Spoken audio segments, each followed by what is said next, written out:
All right, let's get right into it because we need to talk about one of the biggest, most counterintuitive traps of our digital lives. You'd think that knowing you're being targeted by algorithms would make you safer, right? That being aware is like having a shield. Well, what if I told you that very belief is exactly what makes you easier to manipulate? So let's just think about the scale of this.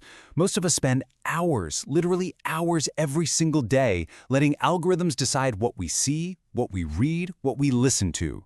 That's thousands of tiny decisions we make based on their recommendations. And we feel like we're in the driver's seat for those choices. But what if that feeling of control is actually the biggest weakness we have?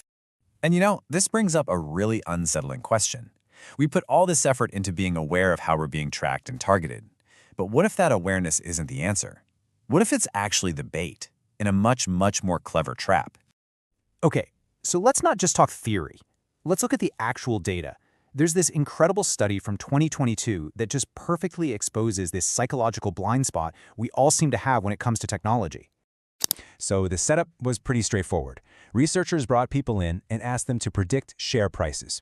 Now they had a choice. They could either go with their own gut feeling, or they could use a forecast from a computer algorithm that was proven to be way more accurate. Really, the whole point was to see what does it actually take for us to trust a machine over ourselves. So here's how they did it. They split everyone into 3 groups. The first group had a simple take it or leave it choice with the algorithm's advice. But the other 2 groups, they were given just a little bit of control. Group 2 could nudge the final number up or down a bit, and Group 3 got to tweak some of the settings before it even started. So let's start with that first group, the baseline. They had zero control. It was just a black box, a superior intelligence. And the question was simple. Do you trust it? What do you think happened? Yeah, not even half. Only 44% of people in that group chose to trust the algorithm even though they knew it was better. Most of them decided, meh, I'll trust my own gut, even though their gut was worse. It's this classic thing called algorithm aversion. We just hate giving up control. But here's where it gets really interesting. What do you think happened to that number when people felt like they had even a tiny little bit of skin in the game? Oh, the difference is just staggering. The moment participants could make a tiny little tweak to the final answer, trust in the algorithm shot up from 44% to almost 70%. It just skyrocketed. Just let that sink in for a second. The feeling of control, just the ability to nudge that final answer a little, made people 56% more likely to go along with the machine. They weren't just using it, they were all in. This had nothing to do with the algorithm getting smarter. It was all about our psychology completely changing. So why? Why does this happen? That huge jump in compliance, that's not some random fluke. It's actually rooted in a really powerful psychological principle that, frankly, tech platforms have become absolute masters at exploiting. The whole thing boils down to something called psychological empowerment. It's that feeling you get when you're not just a passive consumer, but an active participant. It's that sense of, hey, I'm good at this. My choices matter, and I'm having an impact on the outcome. And right there, that's the trap. Our perception is that we're a team. We think, of course my TikTok feed is perfect. I spent months liking and skipping videos to teach it what I want. It feels like a partnership.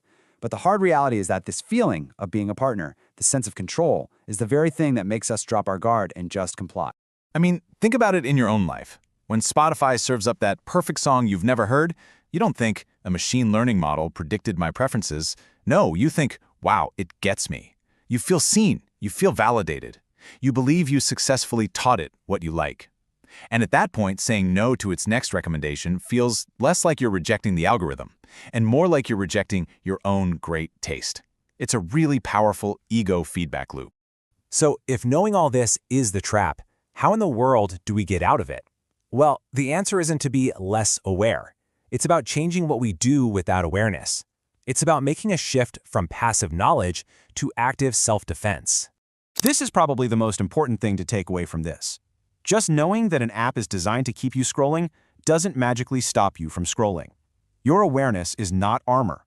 What you need is a totally new mental model, an active strategy. And that strategy all comes down to asking one simple question.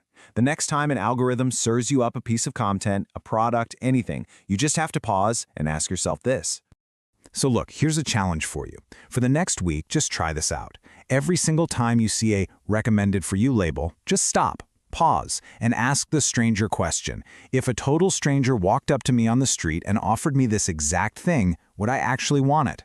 This little trick forces you to see the thing for what it is, completely stripped of that warm, fuzzy, it gets me feeling of personalization. The real power here is that it just instantly shatters that illusion of a partnership. Suddenly, the algorithm isn't your cool, helpful buddy who knows you so well. It's a cold caller. It's a door-to-door salesperson. And we are all, naturally and very correctly, a whole lot more skeptical of a cold caller, aren't we? So let's bring this all home. What's the one thing you really need to remember from all of this? It's this. Your awareness that you're being targeted is not a superpower. In fact, because it gives you this false sense of security, this feeling of control, it can actually be your biggest vulnerability. Real digital self-defense isn't a state of being, it's a state of doing. It's active, it's constant, and it's just plain healthy skepticism. And that really just leaves us with one final thought to chew on. As these AI systems get smarter and more personal every single day, weaving themselves deeper into our lives, we have to keep asking ourselves, are we actually building a partnership with our technology, or are we just happily grabbing the strings and handing them over to a puppeteer? To stay ahead of the curve and keep up with all the twists and turns, make sure you subscribe and keep leveling up your brain.